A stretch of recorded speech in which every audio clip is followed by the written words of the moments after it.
다 같이 사도신경으로 신앙 고백하심으로 새벽기도를 함께 드리시겠습니다. 나는 전능하신 아버지 하나님 천지의 창조주를 믿습니다. 나는 그의 유일하신 아들 우리 주 예수 그리스도를 믿습니다.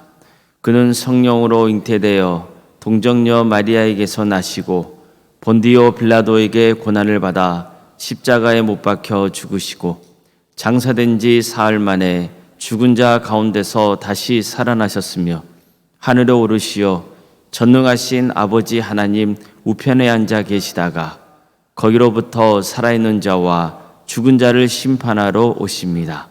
나는 성령을 믿으며 거룩한 공교회와 성도의 교제와 죄를 용서받는 것과 몸의 부활과 영생을 믿습니다. 아멘. 찬송가 93장 찬양하시겠습니다. 찬송가 93장입니다.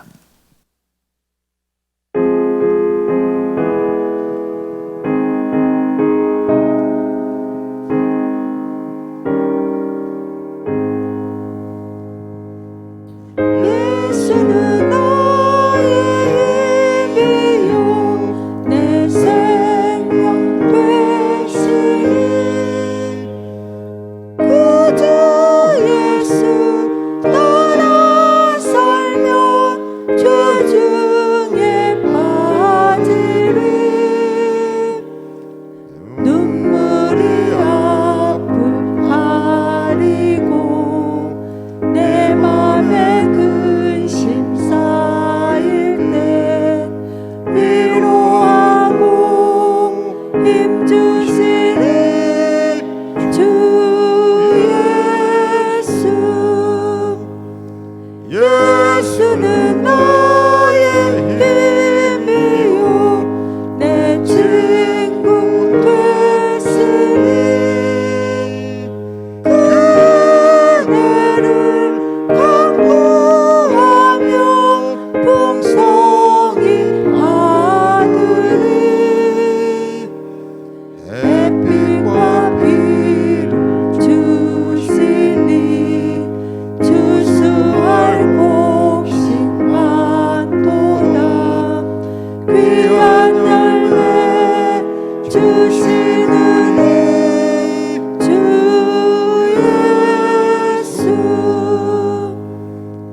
예수는 나의 힘이요 내 기쁨 되시니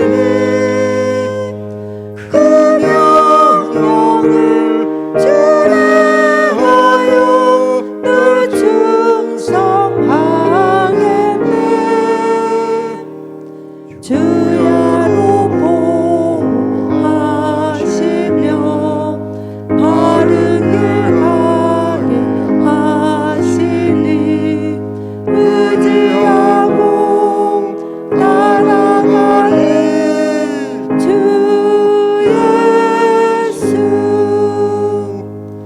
예수는 나의 힘이요 내 소망 되시니 이 세상을 떠나갈 때 곧 영생 얻으리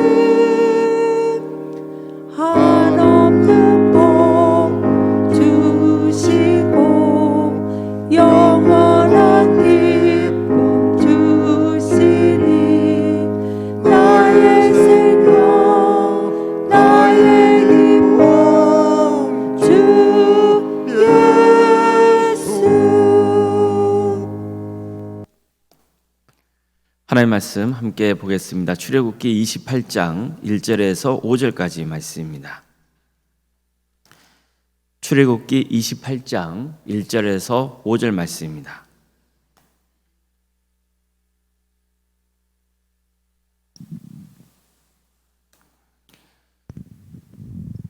출애굽기 28장 1절에서 5절까지 말씀을 교독하시겠습니다.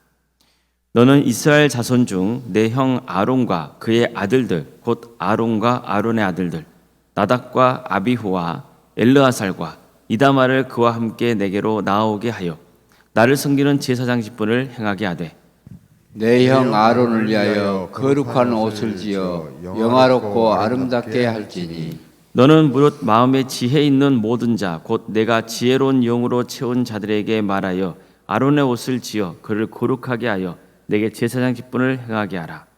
그들이 지을 옷은 이러하니 곧 흉패와 애복과 겉옷과 반포 속옷과 광과 띠라. 그들이 내 형 아론과 그 아들들을 위하여 거룩한 옷을 지어 아론이 내게 제사장 직분을 행하게 하라. 그들이 쓸 것은 금실과 청색, 자색, 홍색 실과 가늘게 꼰 배실이니라. 아멘. 아멘. 오늘도 섭기를 드리며 하나님의 은혜를 간구하는 모든 성도님들의 삶의 자리마다 또 하나님께서 친히 세우시고 다스리시는 동함길 위해 하나님의 은혜와 평강이 충만하기를 주의 이름으로 축복합니다. 하나님은 성막 제작을 명하시고 이제는 성막에서 섬겨야 하는 제사장들의 옷을 지어 입히라 이렇게 명하십니다. 먼저 대제사장 아론을 위해서 옷을 지으라고 했고 나중에는 다른 제사장들을 위한 옷도 만들라 하시죠. 자, 오늘 본문을 보면 하나님께서 대제사장이 입을 옷을 어떻게 만들어야 하는지를 가르쳐 줍니다. 그들이 지을 옷은 이러하니 곧 흉패와 애복과 겉옷과 반포 속옷과 광과 띠라. 그들이 내 형 아론과 그 아들들을 위하여 거룩한 옷을 지어 아론이 내게 제사장 직분을 행하게 하라. 그들이 쓸 것은 금실과 청색, 자색, 홍색 실과 가늘게 꼰 배실이니라. 대제사장 옷을 만들어야 할 사람들에게 어떤 것을 만들어야 되는지, 그것을 만들 때 어떤 재료를 사용해야 되는지에 대해서 하나님께서 가르쳐 주신 겁니다. 하나님이 이처럼 제사장의 옷까지 신경을 쓰셔서 제작 방법을 세심하게 가르쳐 주신 것은 그만큼 제사장의 역할이 중요했기 때문입니다. 하나님은 아론에게 내 형 아론을 위하여 영화롭고 아름답게 보이는 거룩한 옷을 만들라 명하십니다. 즉 아론이 입어야 하는 예복은 거룩한 옷이라는 거예요. 자, 그럼 거룩한 옷만 입는다고 해서 그 사람이 거룩해지는 건 아니죠.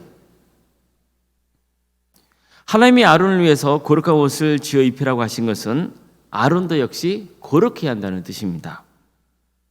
아론에게 막중한 책임이 있음을 이 옷을 통해서 일깨워 주시는 거죠. 또한 사람들도 아론을 보았을 때 그가 대제사장 옷을 입는 것을 보고 아론이 정말 거룩한 일을 행하는 사람이라는 것을 인식하게 해주는 역할을 하는 겁니다. 성막을 제작하는 것 너무나 중요한 일이에요.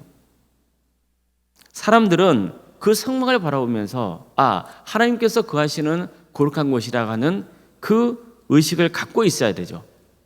그러나 사실은요, 만들어진 성막 안에 섬겨야 하는 제사장의 역할이 더 중요한 겁니다. 하나님이 성막에 들어간 기구를 어떻게 만들어라, 구절을 이렇게 하라 저렇게 하라 명하시고 또 그렇게 만든 의미가 뭔지 가르쳐 주셔도 제사장들이 하나님 말씀대로 따르지 않으면 성막에 무슨 소용이 있겠어요? 지금도 마찬가지입니다. 아무리 교회당을 멋지고 화려하게 지어놓고 또 구석구석에 신앙적 유익이 될 만한 그림도 붙여놓고 동상도 만들고 여러 가지를 해놔도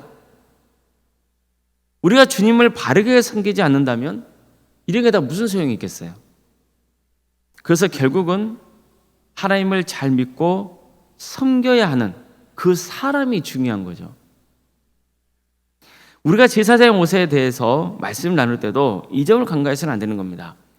옷의 화려함, 거기에 취해 있어서는 안 되는 거예요. 그 옷에 담겨있는 하나님의 마음, 그분의 뜻을 볼 줄 알아야 됩니다. 성경을 보면 옷에 대해서 처음으로 등장하는 장면이 나옵니다. 언제일까요? 창세기예요. 그러니까 아담과 하와의 사건입니다. 본래 하나님이 처음 세상을 창조하시고 아담과 하와를 지었을 때는 옷이란 것 자체가 없었잖아요. 그럼 최초의 옷은 어떻게 생긴 겁니까? 아담과 하와가 죄를 지은 다음에 생긴 거예요. 아담과 하와가 죄를 지은 다음에 서로가 부끄럽기 때문에 자신의 치부를 가리려고 나뭇잎을 재료로 대충 만든 거예요. 그게 옷이에요. 그런데 재료가 너무 부실했잖아요. 그들에게는 옷을 만들 기술도 없고 재료도 그랬고 거의 대충 치부를 가리는 정도로 사용했다고 볼 수 있는 거죠. 그러니까 이런 상황에서 그들은 하나님의 심판을 받게 되고 에덴 동산에서 쫓겨나게 되는 거예요. 그 과정에서 하나님은 그들을 긍휼히 여기시죠. 그래서 직접 가죽옷을 입혀 주시는 거예요. 하나님이 그들을 위해서 최초로 옷을 지어 입혀 주신 거예요. 그래서 엄밀히 말하면 제대로 옷이라고 할 만한 것을 가장 먼저 만들어 주신 분이 하나님이신 거죠. 하나님이 가죽옷을 직접 만들어 주셨다는 것, 그것은 하나님이 아담과 하와에 대해서 어떤 마음을 품고 계셨는지를 가르쳐 주세요. 긍휼히 여기는 마음이죠. 비록 그들이 죄를 지어서 합당한 심판을 받아야 하지만 그럼에도 불구하고 불쌍히 여기는 마음을 품으셨던 거예요. 여러분, 가죽옷이라고 하는 것은 짐승의 희생이 있어야 되는 거잖아요. 그러니까 이미 창세기 때부터 아담과 하와가 죄를 지은 다음에 그들을 긍휼히 여기시는 그 하나님의 마음을 가죽옷으로 지어 입히게 했고, 이 때문에 짐승이 최초로 희생을 당하는 결과를 낳은 겁니다. 우리는 이 사실을 주목해야 되는 거예요. 하나님께서 제사장 위에 거룩한 옷을 지어 입히라 명하시기에도 그 하나님의 마음을 읽을 수 있어야 되는 거죠. 이 죄악으로 가득한 세상에서 하나님을 예배하고 섬기게 하려고 택하신 그 제사장들이 특별히 거룩한 삶으로 하나님께 영광을 드러내고 세상의 악과 맞서 승리하기를 바라는 마음, 그게 그 제사장의 옷에 담겨 있는 거예요. 우리는 이러한 하나님의 마음을 헤아릴 수 있어야 됩니다. 지금 우리는 아론이 입어야 될 대제사장의 옷을 살펴보고 있는 중이죠. 오늘 본문은 분명히 제사장의 직분을 맡은 자, 즉 성막에서 예배를 집례하기 위해 특별히 구별된 자를 대상으로 하고 있어요. 그러나 지금 우리 상황에서 본다면 거룩한 옷을 입어야 하는 대상은 목회자만 해당되는 게 아닙니다. 베드로전서 2장 9절 이하의 말씀입니다. 그러나 너희는 택하신 족속이요 왕 같은 제사장들이요 거룩한 나라요 그의 소유가 된 백성이, 이는 너희를 어두운 데서 불러내어 그의 기이한 빛에 들어가게 하시니 아름다운 덕을 선포하게 하려 하심이라. 너희가 전에는 백성이 아니었더니 이제는 하나님의 백성이요, 전에는 긍휼을 얻지 못하였더니 이제는 긍휼을 얻은 자니라. 자, 우리가 누구라 말씀합니까? 택하신 족속이죠. 그리고 왕 같은 제사장인 거예요. 거룩한 나라예요. 하나님의 소유입니다. 하나님의 백성이며 하나님의 긍휼을 입은 복된 성도인 거예요. 우리 한 사람 한 사람이 거룩한 성도이고 제사장들이에요. 그래서 목회자만 아니라 우리 성도가 거룩한 옷을 입고 세상과 구별된 하나님의 자녀로 살아야 하는 거예요. 이게 구약과 신약의 아주 결정적인 차이예요. 하나님은 아담과 하와를 위해서 가죽옷을 지어 입히셨어요. 그리고 하나님은 성막에서 섬길 제사장을 위해서 거룩한 옷을 지어 입히라고 명하세요. 그러나 하나님은 또 하나의 옷을 우리에게 지어 입히세요. 그것이 뭐예요? 예수님입니다. 또한 너희가 이 시기를 알거니와 자다가 깰 때가 벌써 되었으니 이는 이제 우리의 구원이 처음 믿을 때보다 가까웠습니다. 밤이 깊고 낮이 가까웠으니 그러므로 우리가 어둠의 일을 벗고 빛의 가옷을 입자. 낮에와 같이 단정행하고 방탕하거나 술 취하지 말며 음란하거나 호색하지 말며 다투거나 시기하지 말고 오직 주 예수 그리스도로 옷 입고 정욕을 위하여 육신의 일을 도모하지 말라. 이처럼 때가 가까웠다고 말씀하죠. 따라서 이제 우리는 예수 그리스도로 옷을 입어야 한다는 거예요. 그래서 악한 세상에 물들지 않는 거룩한 하나님의 자녀가 되어야 한다는 겁니다. 하나님이 우리에게 입힌 옷을 보십시오. 우리가 입은 옷은 예수님이에요. 그런데 어떻게 제사장의 화려한 옷과 우리가 입는 옷이 비교가 되겠습니까? 성도 여러분, 대제사장 아론은요, 하나님이 명하신 예복을 입어야 했어요. 그리고 성소에서 주어진 일을 감당해야 했죠. 이제 우리는 예수 그리스도로 옷을 입어야 돼요. 이 옷을 입지 않고는 결코 하나님 앞에 나아갈 수 없습니다. 그러니 예수 그리스도로 옷을 입어야 되는 거예요. 그래서 세상과 구별된 성도로 살아야 되는 거죠. 우리는 예수 그리스도를 입음으로써 죄의 수치를 가릴 수 있는 거예요. 아담과 하와가 백날 나뭇잎 엮어서 수치를 가려봤자 죄가 가려지는 게 아니에요.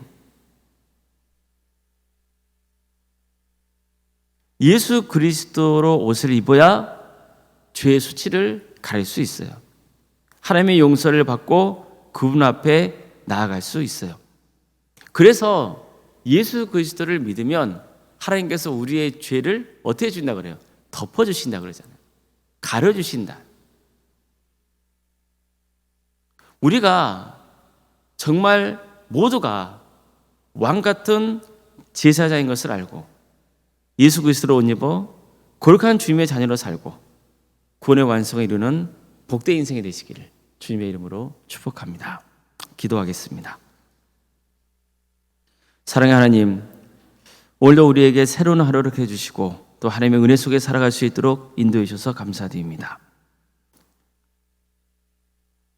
죄의 수치로 숨어야 하고 떨어야 했던 저희들을 주님께서 친히 예수 그리스도로 옷을 입혀주시고 하나님의 자녀로 삼아주시며 거룩한 길을 갈 수 있도록 구원의 길 갈 수 있도록 인도해 주셔서 감사드립니다.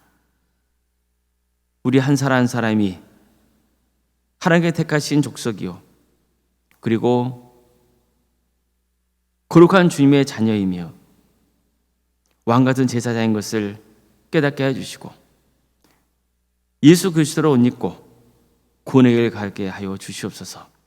세상이 너무나 악으로 관영합니다.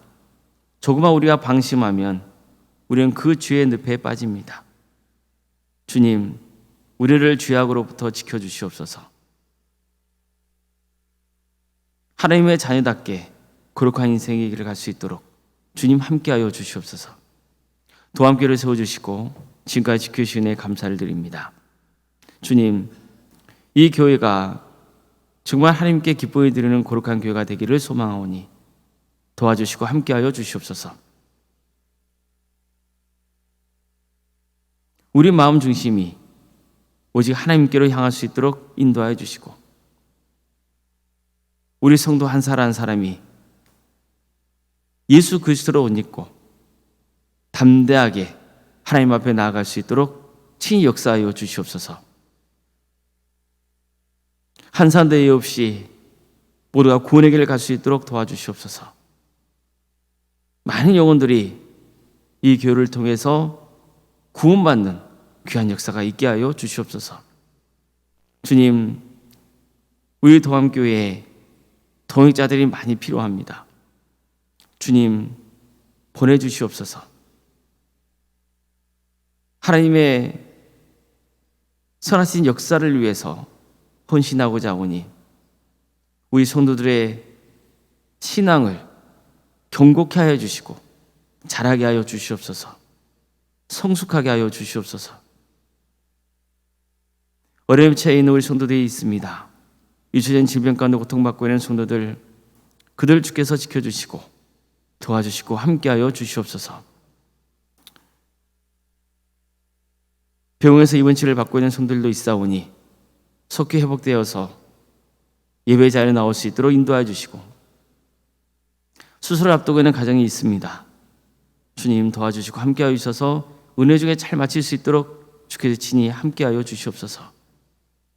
객지에 나가는 성도들, 학업으로 직장으로 또 군복무로 여러 형편 가운데 해외에 나가 있는 성도들이 있사오니 주님께서 도와주시고 함께하여 주셔서 그것이 하나님의 영이 임하는 복된 자리가 될 수 있도록 지켜주시며 예배자로서의 삶을 살아갈 수 있도록 주여 함께하여 주시옵소서. 자녀의 잉태를 바라는 가정이 있고 또 출산을 앞둔 가정도 있습니다. 주님께서 은혜 중에 출산을 잘 마칠 수 있도록 함께하여 주시옵소서. 우리의 주어진 자녀손들 주님께서 그들을 기억하여 주셔서 구원의 길로 인도하여 주시옵소서. 주님, 신앙생활을 했으나 어떤 이유에서건 믿음의 자에서 떠나 있는 우리 가정의 식구들이 있습니다. 그들을 다시 주님의 품으로 인도하여 주시옵소서. 믿음을 회복시켜 주시옵소서. 그래서 한 사람 되듯이 가정 모두가 구원의 길 갈 수 있도록 주여 함께하여 주시옵소서. 취업과 결혼을 위해서 또 기도 중에 있는 성도들이 있사오니 주님 그들을 궁여겨 주셔서 새로운 길을 열어 주시옵소서. 사업장과 또 직장의 자를 지켜주십시오. 우리 성도들이 하나님께 온전히 내어 맡김으로써 어떤 상황에서도 좌절하거나 절망하지 않고 주님의 역사를 기대하며 섬길 수 있도록 인도하여 주시옵소서. 교회 학교와 또 구역과 자치기관과 또 전도특공대와 중부의료 특공대와 동암질환센터와 살아있는 식당 등 여러 부서를 운영토록 인도하시며 감사드립니다. 이 귀한 사역들을 통하여서 하나님의 나라가 확장되게 하여 주시고 한 영혼 한 영혼이 그리스도로 인도되는 축복을 주여 허락하여 주시옵소서. 원론생과 사모님 성령 충만케 하여 주시고 평안의 축복을 보여주시며 믿음의 가정으로 든든히 세워져 갈 수 있도록 역사하여 주시옵소서. 우리 교회 귀한 직분자를 허락하시며 감사드립니다. 주어진 직분으로 하나님께 영광 돌리며 삶의 길을 갈 수 있도록 주께서 함께하여 주시옵소서. 주님, 이 나라 민족을 불쌍히 해 주십시오. 삶의 의미와 목적을 잃어가고 많은 사람들이 방황하고 있습니다. 서로 반목하고 다투고 싸우고 헐뜯고 있습니다. 교회를 조차도 하나님의 나라를 바라보지 않고 세상의 나라를 바라보고 세상 정치에 편성하고 자기 욕망을 드러내는 그런 어리석은 길을 가고 있다면 주님, 이 나라가 어떻게 서겠습니까? 이 민족을 주께서 불쌍히 해주십시오. 주께 세우신 교회들이 다시 한번 복음을 붙들게 해주시고 세상의 나라가 아니라 하나님의 나라를 바라보게 해주시며 빛과 소금으로서 주어진 소명의 길을 묵묵히 걸어갈 수 있도록 인도하여 주시옵소서. 진정으로 하나님의 정의와 공의가 바로 세워지는 민족, 구원의 은혜가 차고 넘치는 민족이 되게 하여 주시옵소서.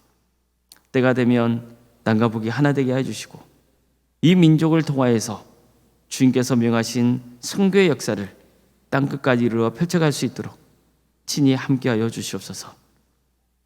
하나님 나라를 위해 헌신하고 있는 목회자들과 선교사들 가운데 함께해 주셔서 그대 헌신을 통해 많은 구원의 열매가 맺혀질 수 있도록 주여 친히 역사하여 주시옵소서.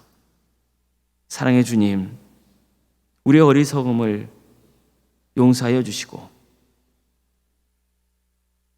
우리를 다시 새롭게 거듭나게 해주셔서 하나님의 자녀로서 왕같은 거룩한 하나님의 제사장으로서 주어진 본분을 다하여 하나님께 영광 돌리는 거룩한 삶 살아갈 수 있도록 인도하여 주시옵소서. 모든 것을 주님께 의지하오며 살아계신 예수님의 이름으로 기도드리옵나이다. 아멘. 하늘에 계신 우리 아버지, 아버지의 이름을 거룩하게 하시며 아버지의 나라가 오게 하시며 아버지의 뜻이 하늘에서와 같이 땅에서도 이루어지게 하소서. 오늘 우리에게 일용할 양식을 주시고 우리가 우리에게 잘못한 사람을 용서하여 준 것 같이 우리 죄를 용서하여 주시고 우리를 시험에 빠지지 않게 하시고 악에서 구하소서.